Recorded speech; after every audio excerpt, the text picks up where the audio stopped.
Vamos a empezar esta conferencia a modo de resumen sobre el gran engaño. Viene a ser la continuación de la conferencia anterior, de la número 82 de hace un año.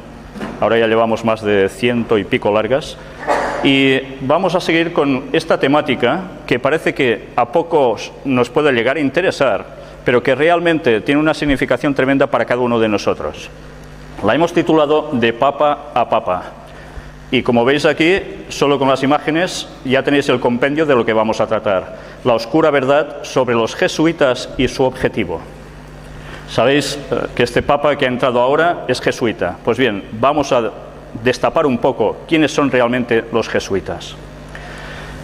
Antes de la dimisión de Benedicto XVI, vamos a situarnos. Los chinos reciben el año de la serpiente, un periodo que vaticina sabiduría y prudencia. Y diréis, ¿y esto qué tiene que ver? Pues bien, este periodo de la serpiente es el año que ellos esperan, donde pueden cambiar el curso de la historia. Esto lo esperan los chinos, las tradiciones orientales de las que tanto estamos recibiendo sus influjos y que también aceptados están siendo en Occidente actualmente. Pues bien, en este año hay personas de los chinos mismos que están declarando algo muy interesante. Dentro de sus augurios para el nuevo año, Zhang dijo que será un buen año para los negocios, las reparticiones y los asuntos políticos, ya que el único reptil del calendario chino es símbolo de buena fortuna y sabiduría. Esto es la serpiente para ellos. El año de la serpiente es idóneo para arrojar los viejos hábitos y pensamientos, dijo Zhang, sobre el futuro cambio de gobierno. Es el año para reinventarse. Las serpientes cambian de piel y los humanos también podemos hacerlo, resumió. Fijaos que estamos hablando de China, pero es que esto mismo es lo que ha sucedido en el Vaticano. También se han reinventado, se han mudado de piel. Lo han hecho o no con el cambio de papa. Vamos a verlo. Aquí tenéis, llega el año de la serpiente, que además es llamada también el pequeño dragón.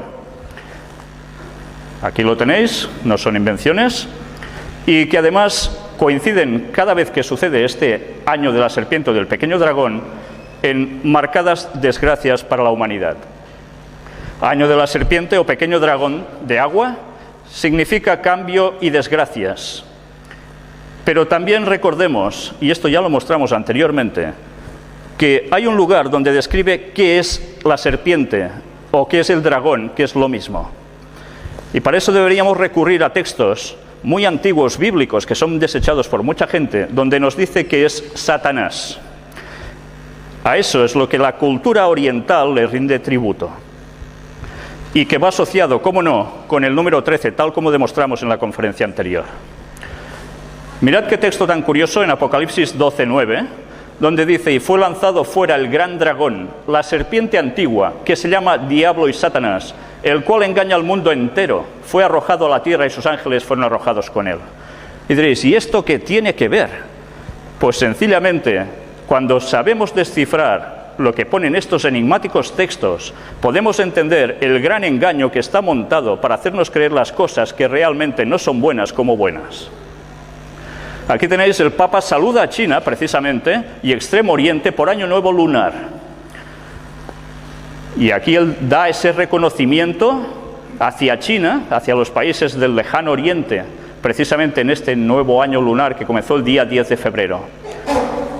La renuncia de Benedicto XVI viene prácticamente después de todo esto, y es el momento del cambio, de esa transmutación.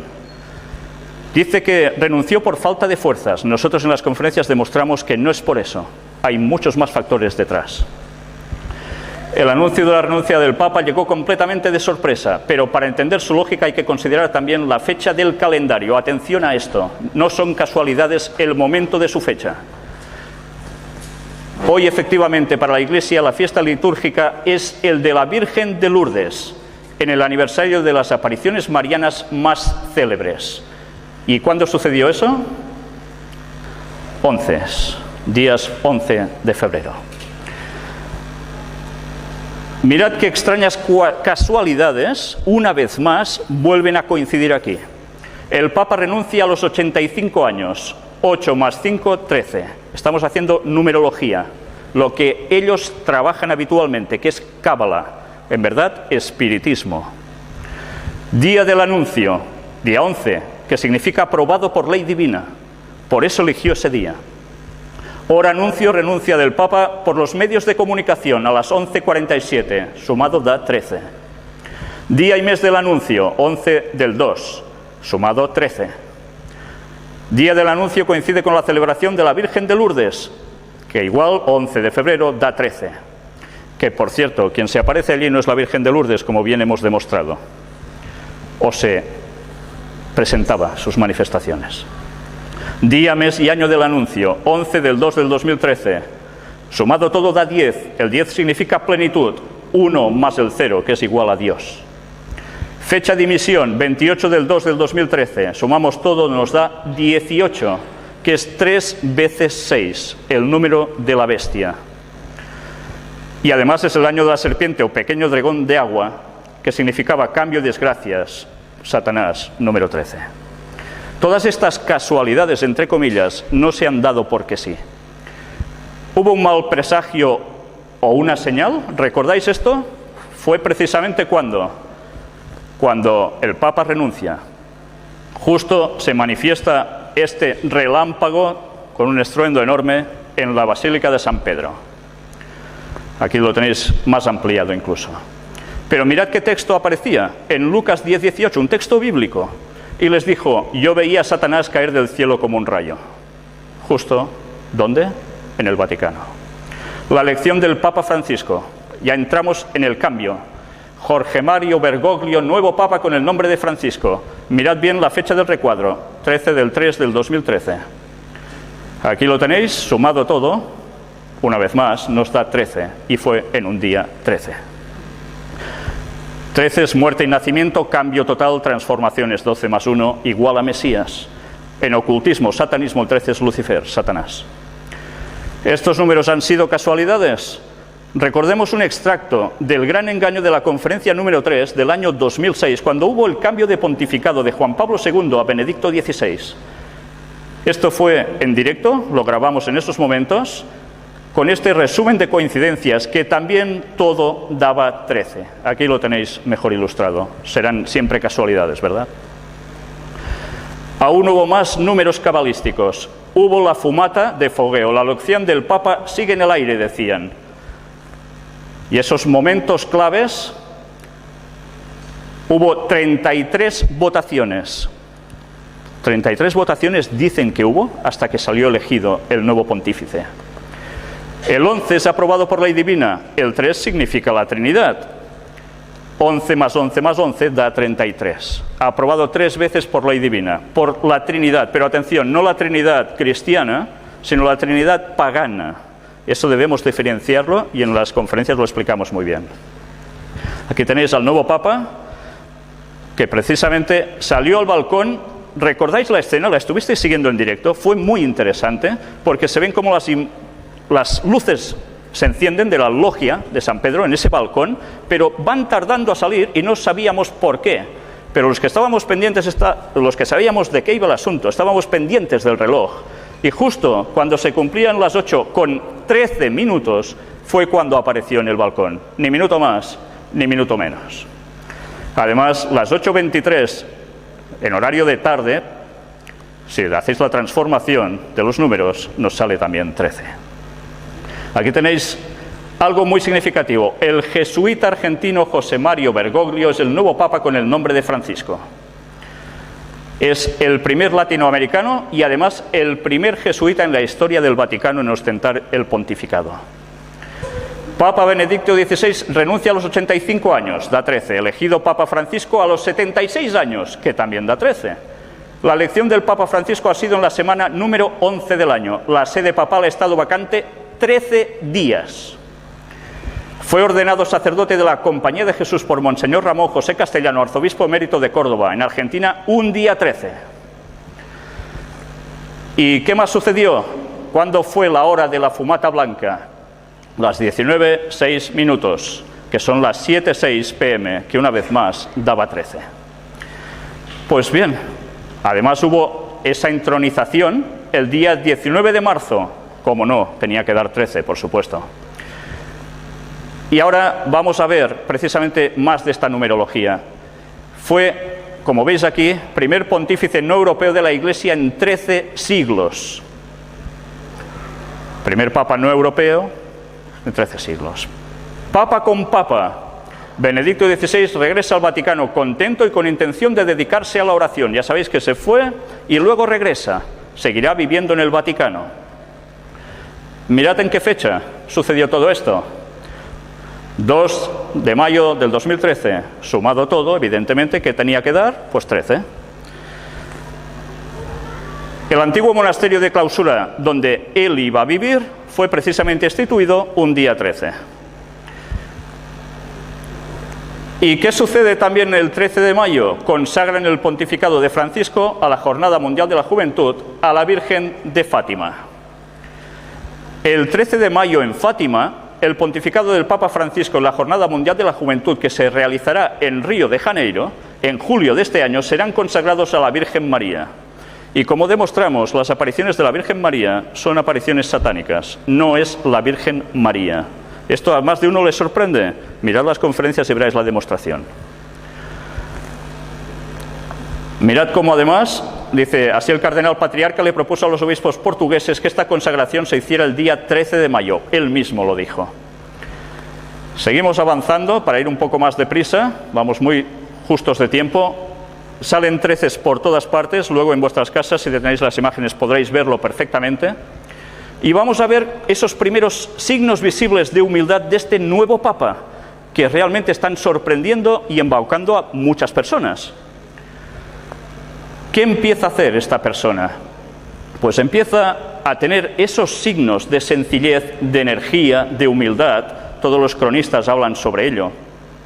Incluso hay gente que se dedicó a poner en internet estas 7 diferencias básicas entre un papa y el otro, que rompía moldes de algo que parecía muy solemne y muy rico a algo que parece súper sencillo. El cambio está dando su efecto. Las personas están aceptando realmente que va de humildad. Él y todo el nuevo pontificado. Todo el mundo en pos de la bestia. ¿Qué estoy diciendo yo ahora aquí? Mirad, 132 países participaron en inicio de papado de Francisco. Tenéis a la izquierda a Joe Biden, de Estados Unidos, católico.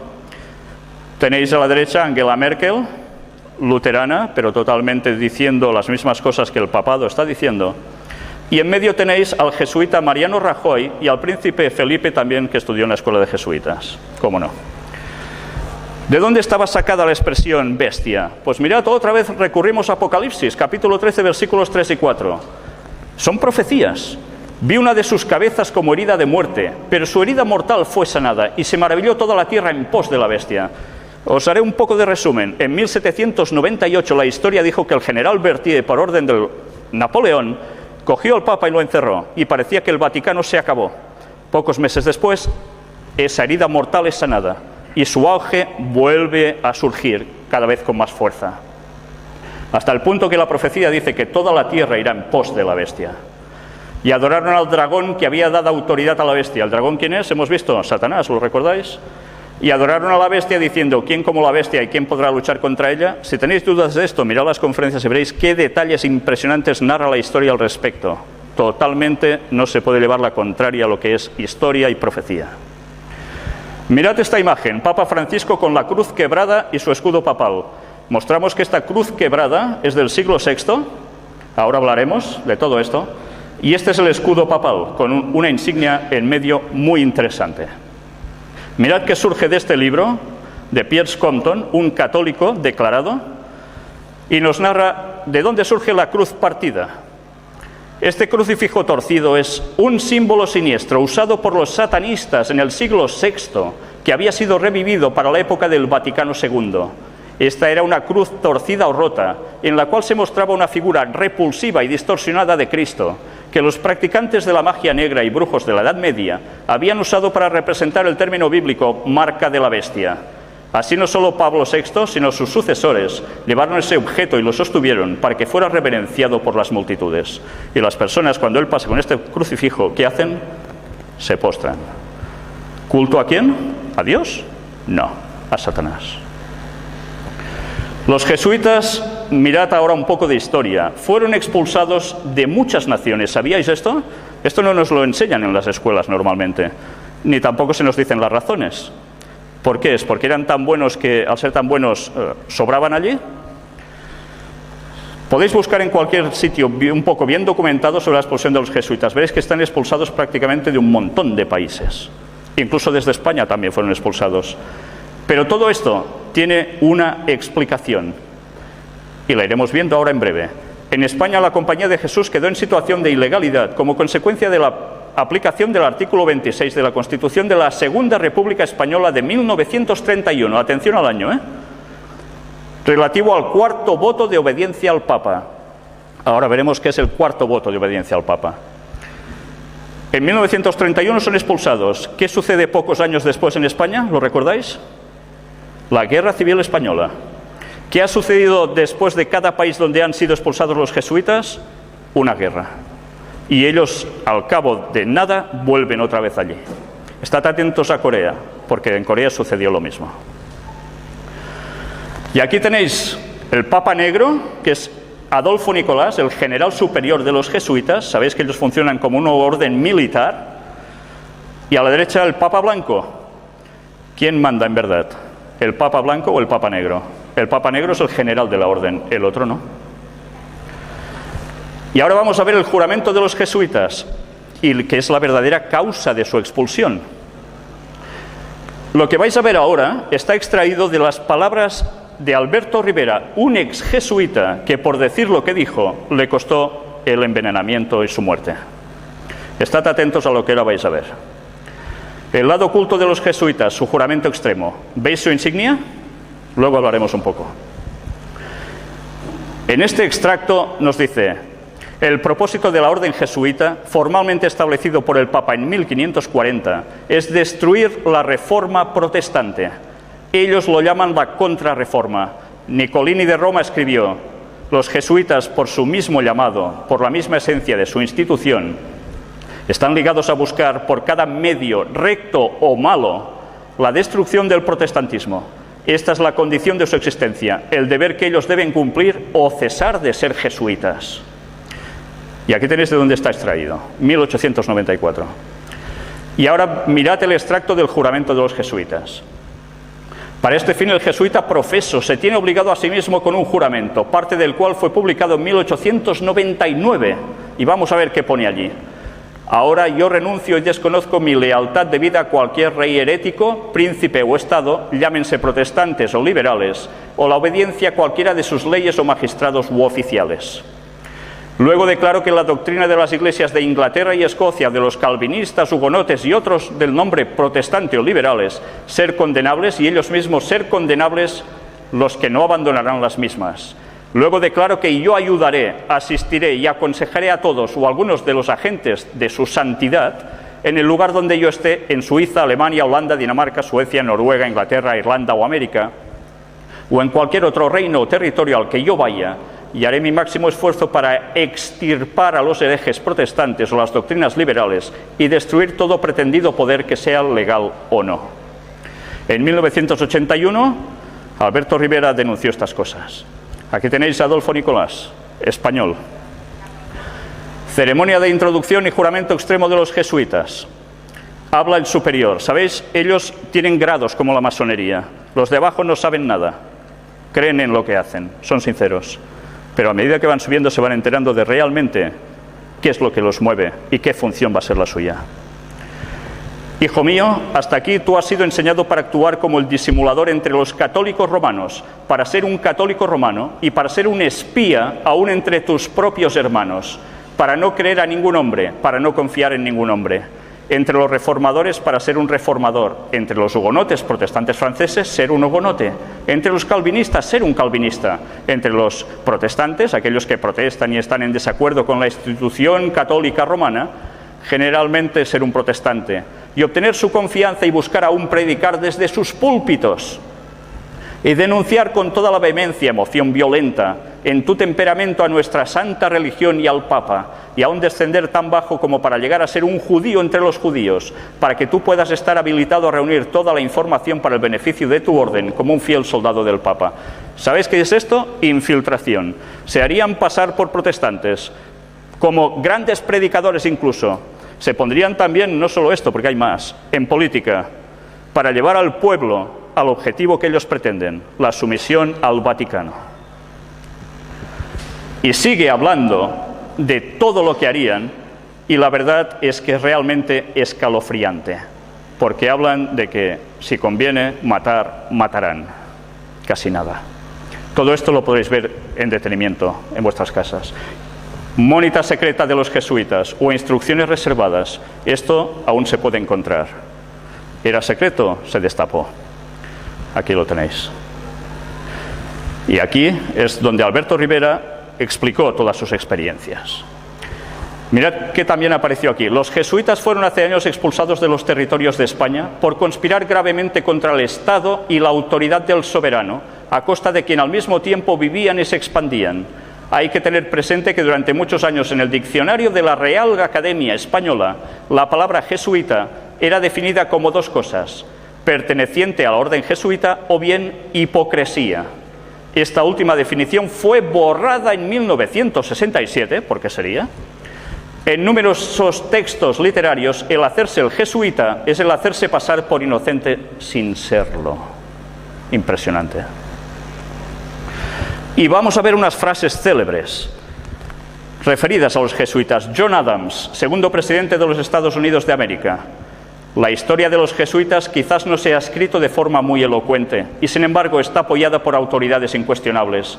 La restauración de la orden jesuita en el año 1814, llevada a cabo por el Papa Pío VII, representó ciertamente un paso hacia la crueldad, la oscuridad y el despotismo y muerte. No me gusta la apariencia de los jesuitas. Si alguna vez ha habido algún grupo de hombres que ha merecido condenación aquí en la tierra y en el infierno, esta es la sociedad de Ignacio de Loyola, los jesuitas. Se los conocía muy bien, porque luego veréis qué hicieron ellos en Estados Unidos y que no nos han explicado en las escuelas. Abraham Lincoln, todos lo conocéis. La guerra civil americana nunca hubiera sido posible sin la siniestra influencia de los jesuitas. ¿Ahora entendéis por qué sucedió la guerra de secesión en los Estados Unidos? Querían someter la nueva nación a Roma, cuando surgió como protestantes. Samuel Morse, el inventor del telégrafo. Los jesuitas son una sociedad secreta, como tipo de orden masónica, pero con sobreañadidas horrorosas y detestables características, 1000 veces más peligrosa. Y mirad las instrucciones secretas de Loyola, su fundador. Finalmente, hagamos todo con tal grado de astucia que podamos ganar dominio sobre los príncipes, los nobles y los magistrados de cada lugar, para que estén listos a nuestra llamada y a nuestra disposición, incluso al punto de sacrificar sus propias familias, así como los más íntimos amigos, cuando digamos que es para nuestro interés y ventaja. Y todo esto es historia. ¿La conocíais? Os recomiendo este libro, Vatican Assassins, donde se muestran estas citas y muchas más con historia, todo con detenimiento. Aquí hay un pequeño extracto de este libro que habla sobre los jesuitas, de Eric John Phelps. Los jesuitas, ahora formalmente suprimidos por el Papa en 1776, estuvieron aliados con Federico el Grande de Prusia y Catalina de Rusia. El general jesuita estaba en control del rito escocés de la masonería y ahora buscaron una alianza con la casa masónica de los Rothschild en Inglaterra, de los cuales hemos hablado en las conferencias. Para lograr esto, el general jesuita escogió a un jesuita que era judío por raza, Adam Weishaupt. Weishaupt era un brillante instructor de ley canónica, el maligno Concilio de Trento, en una universidad jesuita en Bavaria, de donde precisamente es Angela Merkel.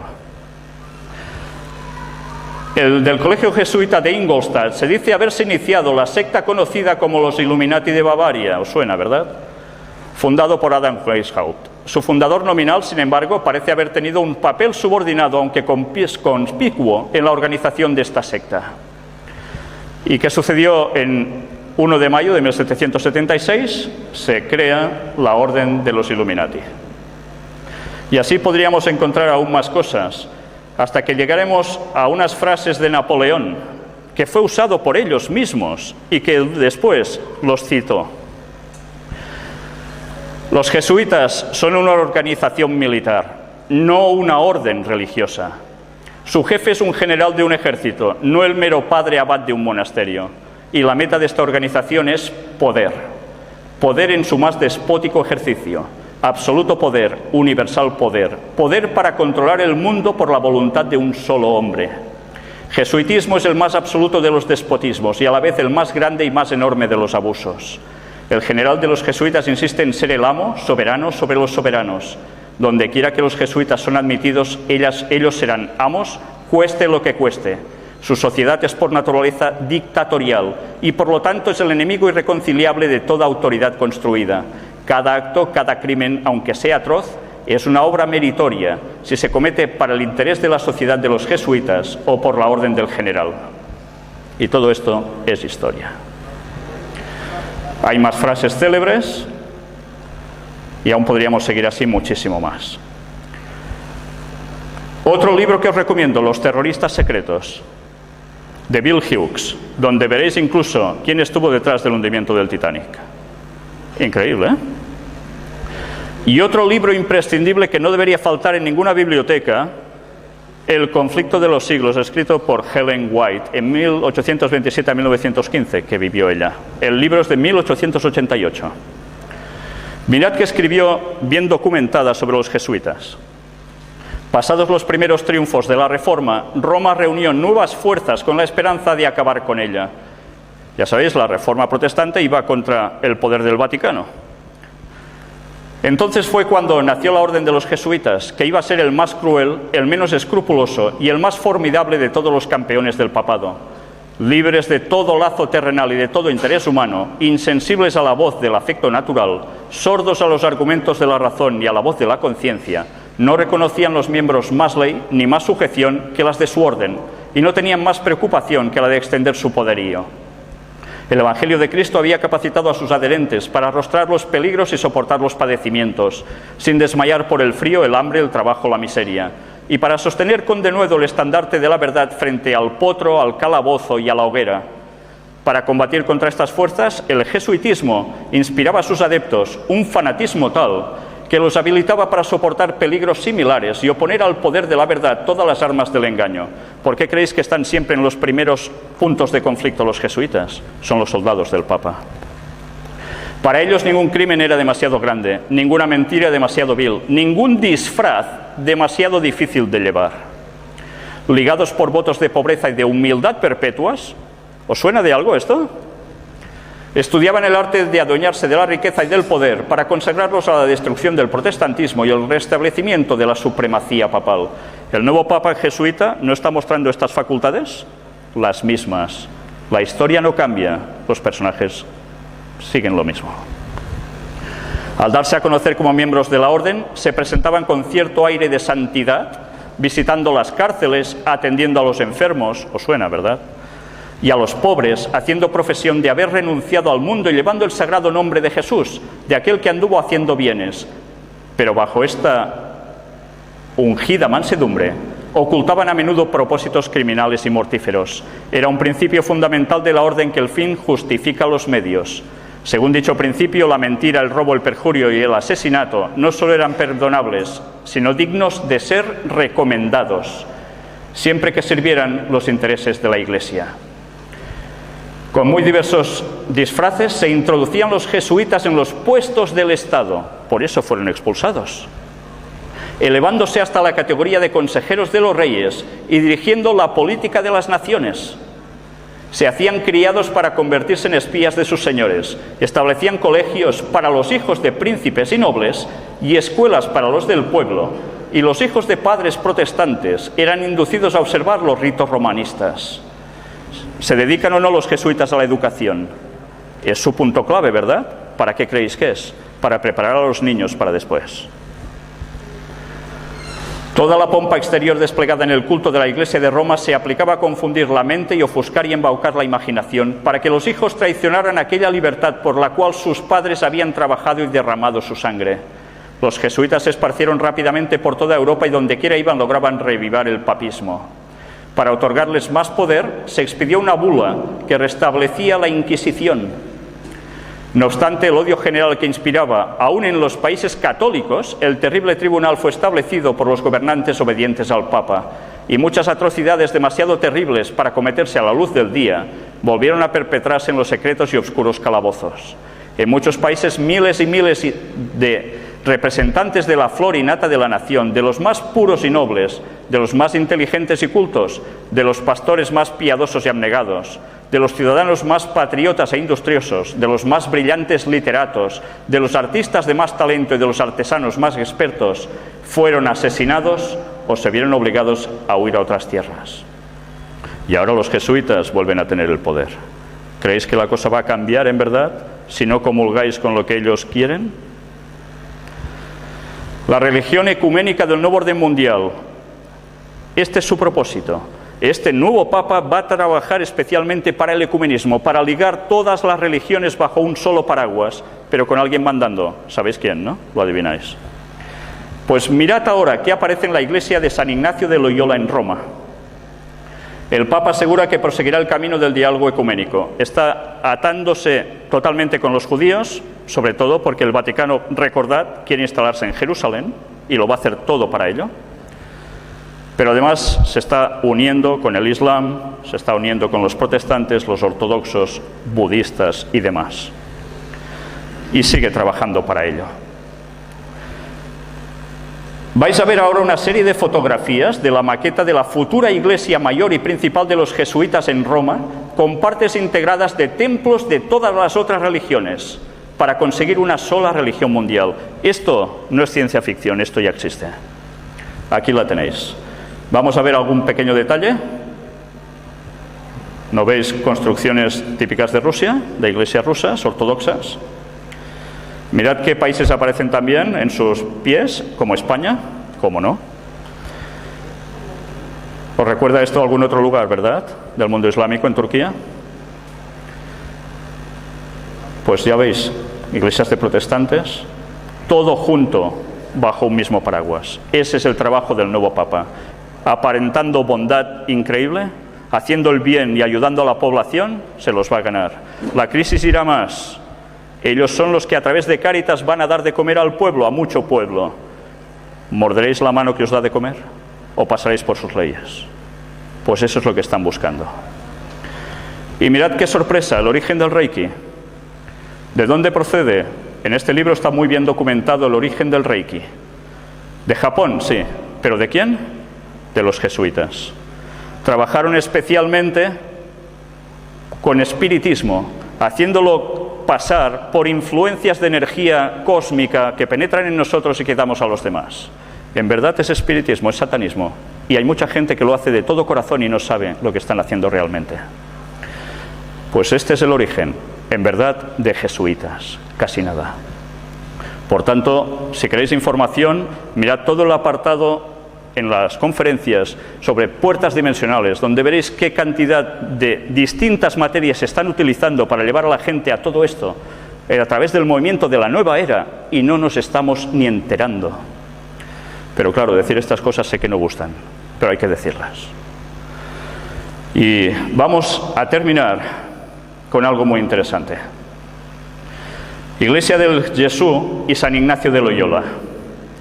Esta es la iglesia que está en Roma, la sede era de los jesuitas, y mirad la gran bondad en la que se muestra San Ignacio de Loyola, su máximo. Aquí lo tenéis. Esto es en el pórtico, en la entrada, una mano extendida con cabeza mística, mirando arriba, pero ¿qué está pisando? ¿El suelo? Con un pie sí, pero con el otro está pisando la cabeza de un protestante.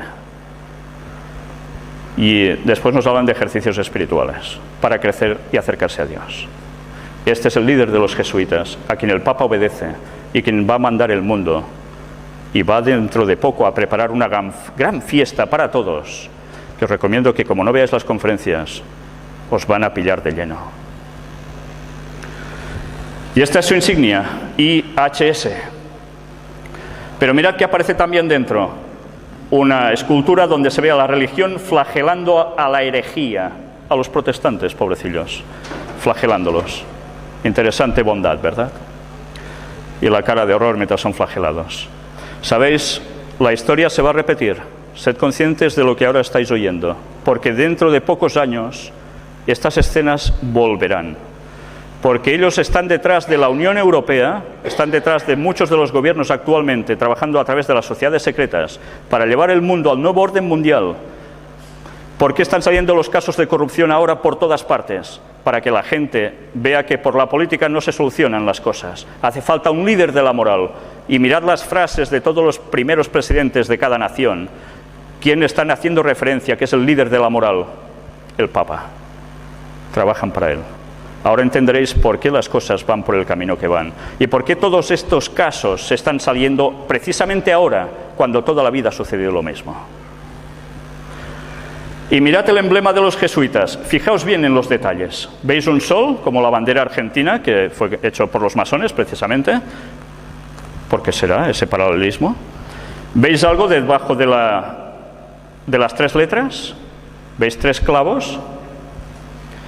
Mirad, sacado de la Universidad de Navarra, extraído de allí, la historia de la Universidad de Navarra, que fue de dónde procede, pues del Opus Dei. Mirad qué explicación dan, tan interesante, que nos va a servir como guinda del pastel.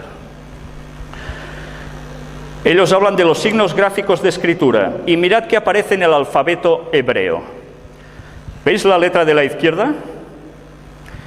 Es la sexta letra del alfabeto, se llama Vav.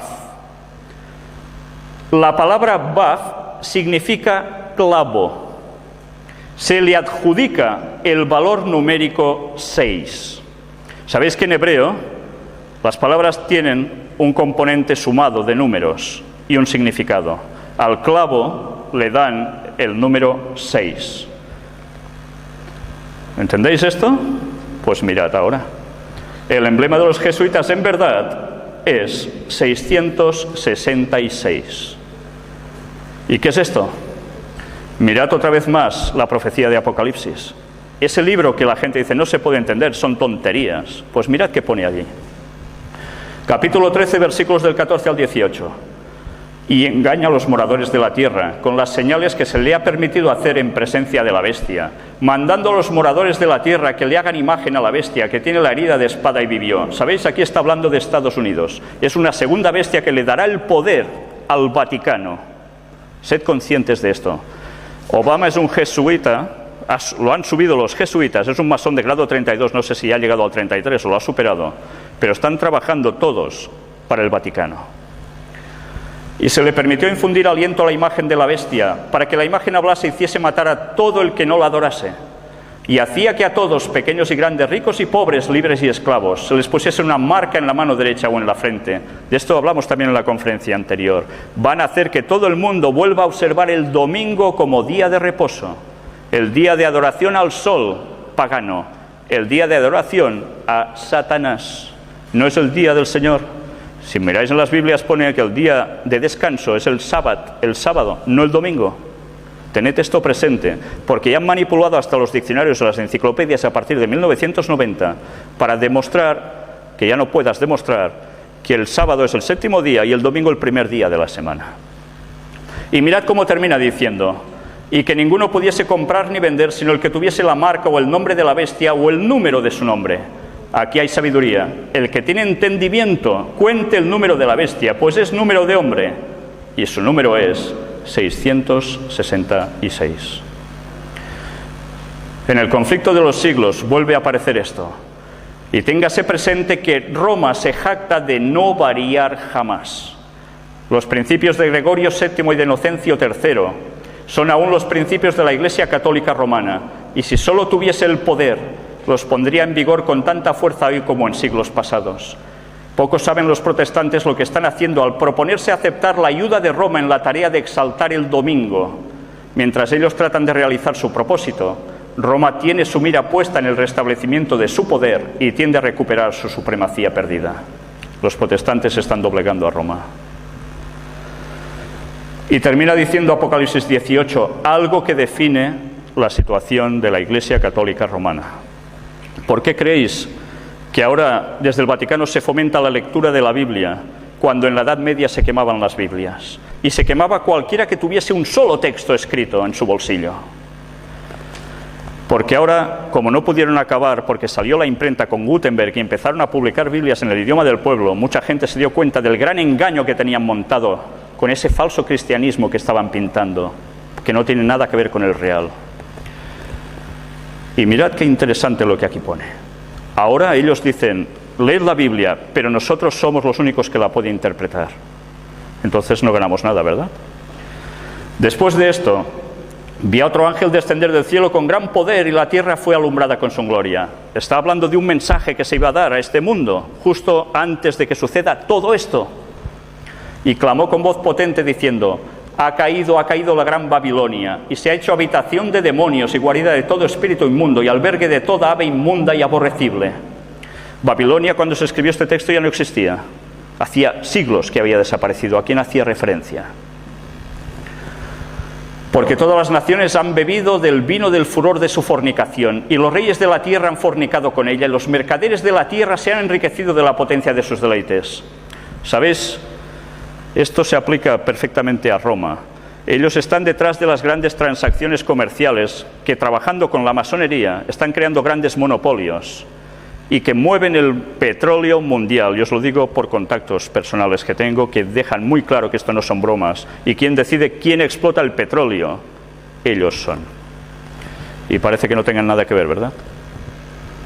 Y otra voz del cielo que decía, salid de ella, pueblo mío, para que no seáis partícipes de sus pecados ni recibáis parte de sus plagas, porque sus pecados han llegado hasta el cielo, y Dios se ha acordado de sus maldades. Luego va a haber justicia. Están llegando a su límite, y se avisa que cuando la gente sepa estas cosas, que busquen de verdad. Y sabéis, hace falta ser muy sincero, porque a veces podemos llevar muchos años creyendo cosas, conceptos que están equivocados, y luego reconocer eso y decir, realmente hay otro camino. Hace falta mucho valor. Pues bien, toda la información de todo lo que hoy he intentado condensar aquí, con todas las pruebas, la vais a encontrar precisamente en esta página donde encontráis las conferencias del gran engaño.